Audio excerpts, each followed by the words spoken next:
皆さんどうもこんにちは。アンティークコインマニアの渡辺です。今日はですね、ヘリテージオークションのマーケット分析の動画が出ておりました。これはですね、ヘリテージの香港オークションですね、先日行われたこのコインショーに合わせてオークションのスタッフがコインのね、マーケット分析をしていたんですけれども、非常に面白かったので、ちょっと内容を抜粋してお伝えできたらなと思います。だいたい1時間ぐらいのね、ライブ配信だったんですけど、非常に興味深いことたくさん言っておりました。2ヶ月前ぐらいの時にも、こういったね、ヘリテージのマーケット解説の動画の要約の動画ですね。これ出したんですけれども、非常に参考になった神回だったというコメントをいただきましてですね、非常に嬉しくなり、またやってみようということでやっております。いつも見ていただきありがとうございます。今回もですね、コインの市場の現状がどうなってんのかだったり、どういうコインが今伸びてんのかっていうようなオークションの中の人が語ることですので、我々よりもよりディープで深い洞察、面白い洞察がたくさんありますので、ぜひ最後まで見ていただけたらなと思います。というわけで早速行きましょう。どうぞ。Good afternoon, good evening, good morning, coin lovers all over the world. I'm here with Sam Spiegel. I'm Chris Bierenbach, and today we're going to be talking about the current state of the market, what's happening here at Heritage, what we have been going on, and what's happened in the last 2 to 3 months since we did this last one, our last one. So Yeah. Sam, why don't we start? Sure. So, as you were saying, we last did a state of the market about 3.5 months ago on March 1st, and a lot's happened since then, both within our department at Heritage and then in the greater market and, of course, the greater economy beyond that. So I have a list of things that I want to cover, and we have some questions that clients sent us ahead of time. Good. And, of course, if you have a question, you can add it to the chat, and then Tommy will send it through to us, and we do our best to address it during this video. はい。おなじみのヘリテージオークションスタッフのサム・スピーゲルさん、なんかおしゃれなメガネをしておりますが、はい。今回ですね、現在のコインの市場の状況、そしてこの2、3ヶ月で何が起きたのかということについて話してもらえるということです。And so we have, our Hong Kong auction next week, which is a little bit of a wild card because it seems like the market for Chinese coins is stronger now than it was maybe 6 months ago. Yeah, 6 months to a year ago, certainly. Yeah, I think the market kind of peaked at end of 2021 to mid 2022, and then there was a noticeable drop at the end of 2022. Certainly, but yeah. It seems, especially based on like the recent stacks auction, the market is stronger than where it was. Yeah, at and the end of last activity year. that we've had already in the Hong Kong auction that we have right now up on our website, we see a lot of it's quite a lot of activity. As you know, certainly we get more action on the Hong Kong sales on average than all other sales, right? The activity is very, very impressive. まず中国のコインについてということですね。中国コイン現在またね、調子取り戻しつつある、非常に高くなってきたということを言っています。一時期2021年から22年にかけてピーク来て、一旦落ち着いたと見ていたそうなんですが、最近見るとまた高くなってきたということで、数ヶ月だけ落ち着いてたんですかね。ちょっとよくわからないですけれども、結構ね、中国コインに関しては皆さん言っていることが違うので、我々も、僕はね、ちょっと専門外なのであんまりわからないんですけれども、関わる人みんな言っていることが違うという不思議なマーケットでございまして、ヘリテージオークションの方々はまた強い、ストロングだというようなことを言っておりますね。Tommy, can you pull up the Gothic crown that I sent you a link to? So yeah, perfect.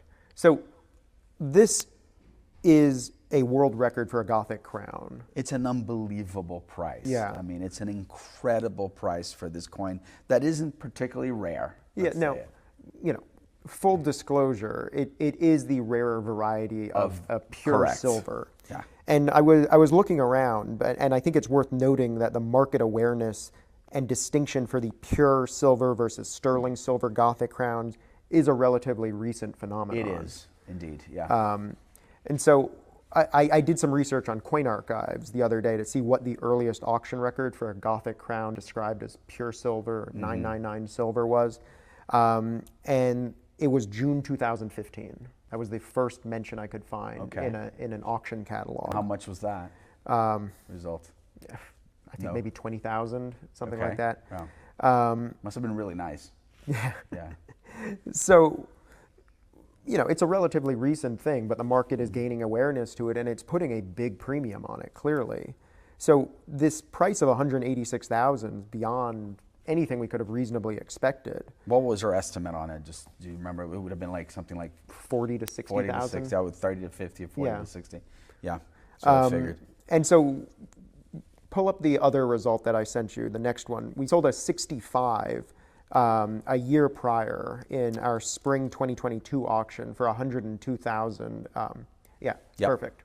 So this is a 65, and the one that we sold for 186,000 was a 64. Which is a big difference. Yeah, by the way. 64 Collectors cameo, know but, how how big of a step that is from a 4 to a 5. Yeah. And so maybe, the idea that the cameo adds some premium, like some people would prefer Sure. 64 cameo over 65. I mean, we sold a 63 cameo in January 2022 for 132,000. And what was it? I found another result from the end of last year. If you can pull up the Coin Archives result I sent you, Tommy, for a 64 Ultra Cameo, which in theory should be the better coin, Yes. sold for about 85,000 hammer in a Ginza Coins auction in Japan. Okay. はい、次ですね、ゴシッククラウンについてです。やっぱね、ゴシッククラウン高いよねと、この動画でも言って、このチャンネルでも言い続けておりますが、やっぱりね、スタッフも高いというふうに驚いているそうですね。なんかもう何年もね、前からほんと高すぎると言ってますが、それ以上にどんどん上がっていくというですね、不思議なコインです。これね、2015年の6月に約2万ドルだったものが、今では18万6000ドルということで、約8年ですか ?9 倍になっていると。世界的に人気のあるコインだということでですね、数年前に売ってしまったゴシッククラウンをもう全部売るなと言いたいですね。はい。でね、このゴシッククラウンで少し不思議なことが起きているということも言ってました。プルーフ65のゴシッククラウンが過去10万2000ドルで落札されていたんだけど、今回はですね、64が18万6000ドルで落札されたということを言ってましたね。普通ってこういうグレーディングの世界になっちゃってますので、64より65の方が高いよねというのが普通の考えなんですけれども、違うと。グレードの低い方がですね、60の方が高くなってしまっているということですね。これはですね、おそらくなんですが、カメオですね、ついているかどうかに関連しているのではないかというふうにヘリテージのスタッフは予想しておりますね。カメオっていうのはですね、プルーフの中でも特にですね、この肖像の部分とポートレートの部分とですね、裏側、フィールドの部分ですね、ここのコントラストが非常に美しいものを言います。カメオ。より美しいものをウルトラカメオとかディープカメオって言ったりしますけれども、こういった評価がついているコインがゴシッククラウンの中ではですね、特に人気だよねということですね。The May auction, if we don't mention the Eidmar denarius, where we sold it for 720,000. So this is, one of the best ancient coins in the world. Coins. You don't have to qualify even as ancient. Yeah, one of the best coins in the world. Yeah. And not just like coin types, but this exact coin being, XF, fine style, toned, with a pedigree back 100 years. I mean, it's got everything going for it. So this coin, if you may know, you may not know, we actually sold in 2011 for about 550,000. Yep. And it held it, there it is, same coin. It held the record for most expensive Eidmar denarius for 12 years until it broke it again last month. Yeah.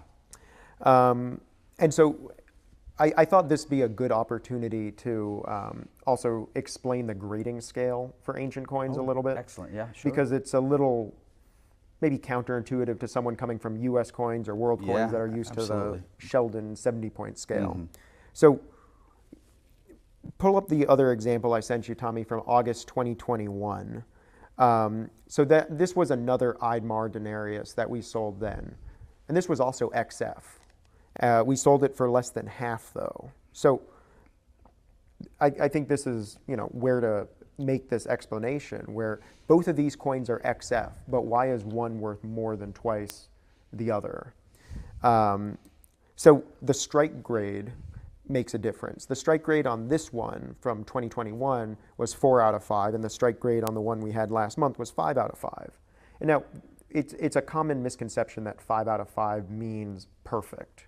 It doesn't mean perfect surfaces. It means roughly in the top 20% of kind of expected surviving examples. はい、次はですね、古代コインについてですね。はい、僕もね、非常に大好きなブルータスのエイドマール・デナリウス銀貨が取り上げられております。2011年にですね、55万ドルで落札されて、12年間最高落札価格だったんですが、先日のオークションで72万ドルになって、最高落札価格を大きく更新されたということですね。古代コインはね、いろいろご意見あると思いますけれども、やっぱ世界のマーケットはですね、いろいろ側面ありますが、そういったものも見て価値を認めております。日本でもね、結構ね、皆さんグレードにこだわりすぎる方がいるんですが、そうこうしているうちにどんどん買われてなくなっていくよっていうのがやっぱこう現状なんじゃないかなというふうに思いますので、乗り遅れずにね、いけたらなと思います。ここでもね、興味深い話出てまして、2021年に同じブルータスエイドマール出たんですが、その時は XF 評価だったけど31万ドルと。確かにね、時間経ってるんだけれども、なぜたった2年でこんな2倍になったのか、ちょっと異常だよねということで、これに対してヘリテージはですね、ストライクの評価が原因なんじゃないかというふうに言っていますと。今回落札されたコインのストライクの評価が5分の5、もう一方が5分の4だったということですね。XF というグレード同じでも、ストライクの評価が1違うだけで全く違う評価、倍になってしまうということですね。この古代コインの評価、他のコインと違ってですね、段階評価で評価される部分がありますので、単純に数字見ときゃいいっていうものではありません。一個一個個体差がかなりあるので、グレードがそんなについていなくてもアイアピールの高いものは高かったりしますので、こういった古代コインはですね、古代コインの見方というのがあるので、ちょっとね、この辺も参考にしながら選んでみると楽しいんじゃないかなというふうに思います。Some more reasonably priced coins, one Sure. or two there. So like, Tommy, I sent you a Spain 1897 100 pesetas and 62. So I think you'd agree, it's a nice coin, but it's nothing really special. No. Like just a good kind of collector coin. And if you scroll down, Tommy, to the pop grids on the website, you'll see there it is. There's 11 in this condition at PCGS, 23 at NGC, and then if you scroll up to the previous prices grid on the page, you'll see that we sell it pretty regularly in 62. Most recently, a year prior, where another 62 realized 38.40, with this one realizing 5,000. Yeah. So what I think is interesting, and the reason I pulled this example is it kind of shows a clear shift in the market. The highest price was in November 2020, then it trended down, and now it's going back up. And I think it's at an all-time high, or more or less, for a 62. Yeah, I think the coins of this type, and as well as the next one that we're going to show, which is a French 100 franc of 1866, they are certainly being influenced, and there's a lot of sort of increased demand for these generic, slightly numismatic items, and people, that there's certainly a drive for big, around 30 to 35 grams, just around an ounce in weight. And we've seen a lot of sort of premiums increase for these type of let's call them semi-numismatic coins. And I think this is a good example. We sold this for 3,600. It's only a 62. Right. It's not particularly anything special condition-wise. Yeah. So it's indicative also of this sort of this higher increased demand on semi-numismatic gold coins. Right. はい、次ですね。需要が高まっているコインというところで、ゴシッククラウンだったり、エイドマールのデナリウスだったり、高すぎるやろっていうようなコインの話ばっかりしてきたんですけれども、それ以外のところもお話ししてもらえてますね。例えばですね、1897年の100ペセタ、これスペインのコインですね。アルフォンソ13世少年像が描かれてるんですが、ゴシッククラウンとかと比べるとそんなに特別なコインではないんですが、今までですね、3840ドルぐらいだったものが5000ドルで落札されたということで、どんどん価値が上がってきているのではと。またですね、フランスの100フラン、ナポレオンの金貨ですね。これナポレオン3世の金貨の価格も上がってきているそうです。確かにね、これね、肌感あります。64なんかはですね、5、600万みたいな価格に確かなってたと思うんですけども、グレードが高いものに関してはものすごい金額がついております。64とかでも多分ね、一昔前100万台か100万台でもそんな出すっていう感じでしたが、4、500万、600万というような世界になりつつあります。っていうかもう実際になっておりますので、相場のアップデートですね。僕なんかはもう10年経ってきておりますので、なかなか、こんなに高いのっていう風なね、昔の相場感っていうのがね、ちょっとまだ頭にこびりついちゃってるんですけれども、どんどんアップデートしていかないとですね、間に合わないなという感じですね。ヘリテージはですね、こういった一般的なコインでも 30g から 35g ぐらいですね、結構大型の金貨の需要が徐々に高まっているんではないかという話をしておりますね。なので、ゴシッククラウン、モハール金貨とかはですね、もうはるか彼方に行ってしまっていきましたが、次のスターですね。次の値上がりコイン。だいたい大型の金貨で、まだあまり誰も気づいていないところのハイグレードなんかですよね。ちょこちょこ仕入れていくとですね、数十年経っていくと結構な資産になるっていうのはかなりあり得る話なんではないかなというふうに思います。はい。というわけで今回ヘリテージオークションのマーケット分析を解説してみました。非常に勉強になりましたね。こういったね、海外のマーケット情報っていうのはなかなかね、出てこないので、ヘリテージさんいつもありがとうございます。もうちょっとね、詳しく知りたいよとか、もっとざっくばらんにお話聞きたいっていう方はですね、ぜひ我々が開催しているですね、お茶会だったり勉強会に参加していただけると嬉しいです。直接いろいろお話できますので、ぜひご参加ください。コインもね、実物見れますので、実際のね、コイン見るっていうのがやっぱり一番ですね、本当にコインの勉強になりますので、ぜひよろしくお願いいたします。あとですね、これいつも言ってることなんですけれども、今が一番安いんですよね、コインって本当に。全然ね、ポジショントークでも何でもなくてですね、ヘリテージオークションの解説見ても、やっぱりそうだなというふうに実感していただけたんじゃないかなというふうに思いますので、またね、よろしくお願いいたします。動画気に入ったらチャンネル登録といいねしてもらえると非常に嬉しいです。LINE の方もですね、登録していただけるとですね、アンケート30秒ぐらいで終わるんですけれども、それに答えていただくだけで、コインの最新情報のお届けだったり、個別の無料相談だったり、限定動画、限定の電子書籍などもご用意しておりますので、アンティークコインに興味あるよという方はぜひ登録していただけると嬉しいです。それでは本日も長い間ご視聴ありがとうございました。バイバーイ。